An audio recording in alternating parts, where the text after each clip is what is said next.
ओं नमः शिवाय हर हर महादेवाय शिव शंभु हर हर महादेवाय शिव शंभु। बर्तमान आम आसी पहुँचीचु बरमुंडा स्थित नीलकंठेश्वर महादेव। आज हूँ देवदेव महादेवंकर महाशिवरात्रि पर्व। फाल्गुन मास कृष्ण पक्ष चतुर्दशी रात्रि को शिवरात्रि कहुए। यही दिन में सबु शैवपीठ मान उत्सव मुखरित हो उठे। राजधानी में सबु शैवपीठ उत्सव मुखरित।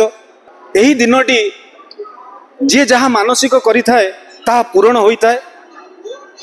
तेणुक यही जो मंदिर नीलकंठेश्वर महादेव केते वर्षर बहु पुरातन मंदिर। ये जो नना अच्छा चलतु सीधा सड़क कथा हवा से कौन कहते मो ना सदाशिव दीक्षित। मुझे मंदिर मुख्य पूजक।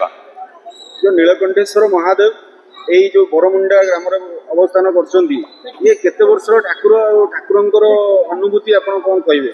आज्ञा ये होती 250 वर्षर ठाकुर अनुभूति माने मुझे देखुची एठी जहाँ आपण मानसिक करिवे ता निश्चित आपण फल प्राप्त हम निश्चित ग्यारंटेड। आपण केते वर्ष हलानी मंदिर पूजा करछन? मु आमे तो आम जेजेबापा पूजा करते तांको जेजेबापा आमे एमती 3 पुरुष 4 पुरुष पूजा कलण एई शिव मंदिर।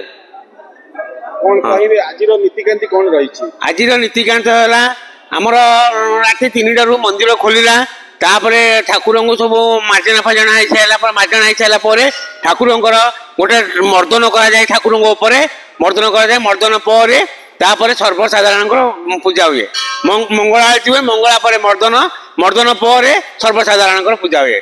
गोटे श्लोक महादीप के आज्ञा 10टारू 11टा भितर महादीप उठ। ओं नमः शिवाय हर हर महादेवाय शिव शंभु हर हर महादेवाय शिव शंभु।